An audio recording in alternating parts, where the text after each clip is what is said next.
क्या आप वास्तव में कुंभ के बारे में जानते हैं? अगर आप कुंभ के बारे में जानते हैं तो इस वीडियो को यहीं पॉज कर लीजिए और पहले आत्ममंथन कीजिए और अपने आप से पूछिए, अपने आप में झांक कर देखिए कि आप कुंभ के बारे में कितना जानते हैं और ये क्रिएटर्स आपको क्या दिखाते हैं। अगर आप इस कुंभ के बारे में नहीं जानते हैं तो आगे जानने के लिए इस वीडियो पे जारी रहे और आगे देखते रहे। नमस्कार, मैं हूं रिपु मिश्र। आपने देखना शुरू कर दिया चंपारण निगम। मजाक बनकर रह गया है महाकुंभ, और महाकुंभ को मजाक बनाने में सबसे बड़ा अगर श्रेय किसी को है तो वह सोशल मीडिया क्रिएटर्स को। अपने को यूट्यूबर कहने वाले, न्यूज चलाने वाले और बड़े या छोटे तमाम मीडिया हाउसों ने महाकुंभ जैसे बड़े आयोजन का भी मजाक बना दिया है। हालांकि इन सबके ऊपर प्रहार करते हुए बाबा बागेश्वर ने भी कहा है कि ये क्रिएटर्स, सोशल मीडिया के क्रिएटर्स और न्यूज चैनल वाले महाकुंभ की वास्तविक स्थिति से लोगों को भटका रहे हैं। इन्होंने कभी महाकुंभ की वास्तविक स्थिति को और महाकुंभ की गरिमा को नहीं दिखाया, बल्कि ये तमाम क्रिएटर्स उन तमाम लोगों को दिखाए जिससे लोगों का मनोरंजन हुआ, सिर्फ आकर्षण का केंद्र बढ़ा और इनके व्यू बढ़े, और न कि इस महाकुंभ की गरिमा को दिखाया गया है। बाबा बागेश्वर धाम का यहां तक कहना तो उचित लगता है कि क्रिएटर्स ने और यूट्यूबर्स ने महाकुंभ की महिमा को न दिखाकर अपने चैनल के माध्यम से, अपने क्रिएटर्स के माध्यम से सिर्फ लोगों का मनोरंजन किए हैं। लेकिन बाबा ने यह कहा कि महाकुंभ हिंदू धर्म के प्रचार का केंद्र है, यह भी एक सवाल पैदा करता है, यह भी कहीं ना कहीं संदेह उत्पन्न करता है। और मैं इस बात से सहमत नहीं हूं कि महाकुंभ हिंदू धर्म के प्रचार का केंद्र है। हम महाकुंभ की बात पर आएंगे कि वास्तव में महाकुंभ क्या है, लेकिन उसके पहले एक सवाल आपसे और उन तमाम क्रिएटर्स से है जो मोबाइल लेकर के और माइक लेकर हाथ में घूमते हैं और महाकुंभ जैसे महान आस्था के जगह को मजाक बनाकर रखते हैं। आप माला बेचने वाली मोनालिसा, इनकी आंखें दुनिया की खूबसूरत आंखें हैं, उनका प्रचार करते हैं, वायरल करते हैं, दिखाते हैं। बड़ी खूबसूरत उनकी आंखें हैं और दुनिया की इकलौती आंखें वाले इतनी खूबसूरत मोनालिसा है, तो आप उनकी एक तस्वीर बनाकर अपने घर में रख लीजिए। हर्षा रिछारिया जो ग्लैमरस की दुनिया को तय करते हुए सन्यासी की दुनिया में आई, सन्यास ली और महाकुंभ में वो भी डुबकी लगाने आई। इस महान महाकुंभ के अवसर पर हर्षा रिछारिया भी आई और क्रिएटर्स ने उनको भी खूब दिखाया, खूब उनका ढोल बजाया गया। बेशक बड़ी खूबसूरत है, बड़ी सुंदर है, आप उनके लिए एक मंदिर बनवा दीजिए। आईआईटीएन बाबा बड़े जटा है, बड़े विद्वान है, पढ़े लिखे हैं, और उन्होंने सांसारिक मोह माया को छोड़कर संन्यास धारण कर लिया, सन्यासी बन गए, बड़े अच्छे हैं। आप भी उनसे दीक्षा ले लीजिए, कहीं कोई इसमें संदेह नहीं है, वो आपकी पसंद है, आपकी इच्छा है। लेकिन आप क्रिएटर्स इस तरह के जो भ्रमित चीजों को लोगों तक पहुंचाते हैं, तो कम से कम एक बार आप महाकुंभ की महिमा को दिखाइए और लोगों को इस बात की जानकारी तो दीजिए कि महाकुंभ का आयोजन क्यों होता है। क्या इन ग्लैमरस को देखने के लिए, क्या इन खूबसूरत आंखों को देखने के लिए, क्या सिर्फ इन जटाओं को देखने के लिए महाकुंभ का आयोजन होता है? जो लोग महाकुंभ में जाते हैं, डुबकी लगाते हैं, वो तो महाकुंभ के जगह पर पहुंचे, उन्होंने संगम को देखा, प्रयाग को देखा, और वहां से उन्हें जो लेना था उन्होंने लिया। जो नहीं पहुंचे, क्या आप उन लोगों को सिर्फ इस तरह की ग्लैमरस की चीजें ही दिखाएंगे या उन्हें महाकुंभ के बारे में भी कुछ बताएंगे? हालांकि इस तरह की चीजों को दिखाने में और इस तरह की चीजों को बढ़ावा देने में सिर्फ अकेले क्रिएटर्स दोषी नहीं हैं, हम भी कहीं ना कहीं दोषी हैं, क्योंकि हमारे यहाँ डेटा भी बड़ा सस्ता है और हमारे पास समय भरपूर है। तो जिस तरह के वीडियोज वो हमको दिखाते हैं, हम खूब चाव से इसको देखते हैं।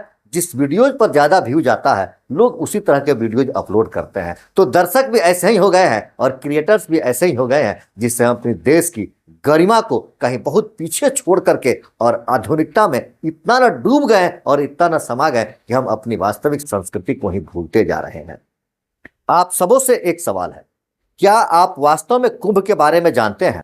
अगर आप कुंभ के बारे में जानते हैं तो इस वीडियो को यहीं पॉज कर लीजिए और पहले आत्ममंथन कीजिए और अपने आप से पूछिए, अपने आप में झांक कर देखिए कि आप कुंभ के बारे में कितना जानते हैं और ये क्रिएटर्स आपको क्या दिखाते हैं। अगर आप इस कुंभ के बारे में नहीं जानते हैं तो आगे जानने के लिए इस वीडियो पे जारी रहे और आगे देखते रहे। तो सबसे पहले आप यह समझिए कि यह महाकुंभ 12 वर्षों पर ही लगता है।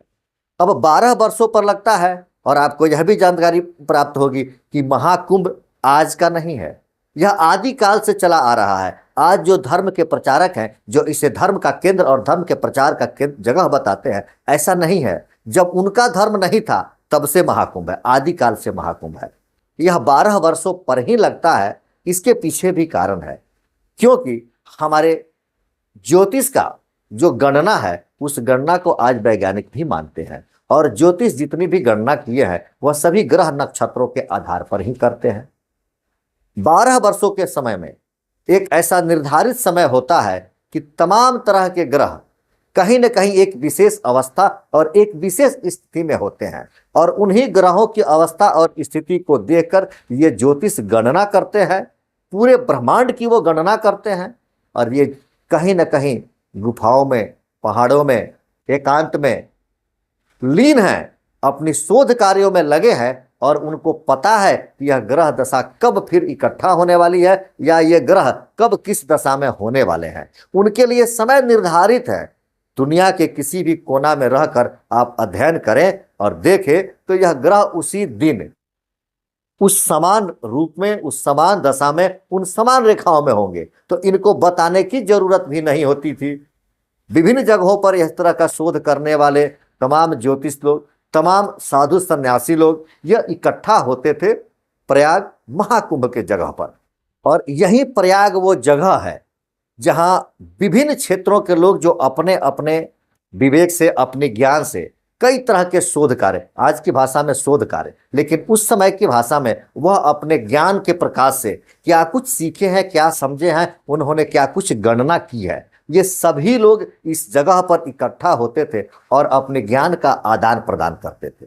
उन्हीं के इस ज्ञान के आदान प्रदान के कारण एक जगह का किया हुआ शोध, एक जगह से प्राप्त ज्ञान दूसरे जगह जाता था, और दूसरे जगह का ज्ञान प्राप्त किसी अन्य जगह पर जाता था, और इस तरह से तमाम जगहों पर पूरे देश विदेश में उनके ज्ञान का प्रचार प्रसार होता था।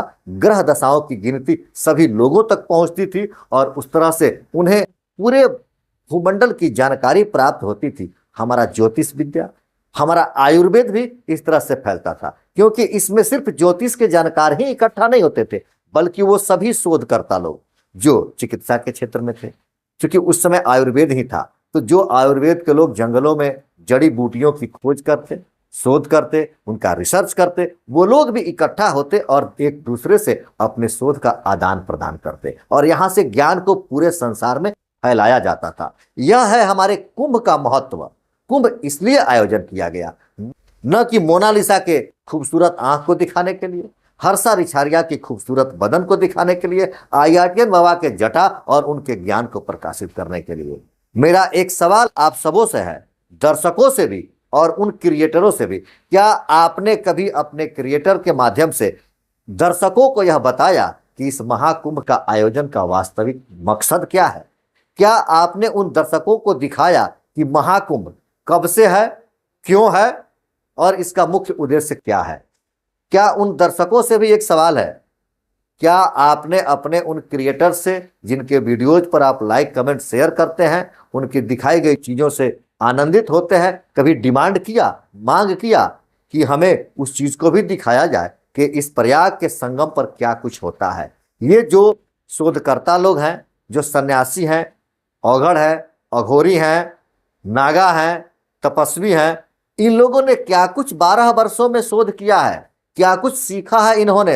इनके ज्ञान को आपने क्या दुनिया के सामने रखने का प्रयास किया है? क्या आपने उनसे मांग किया है कि उनके ज्ञान को भी हमारे साथ साझा किया जाए और हमें बताया जाए?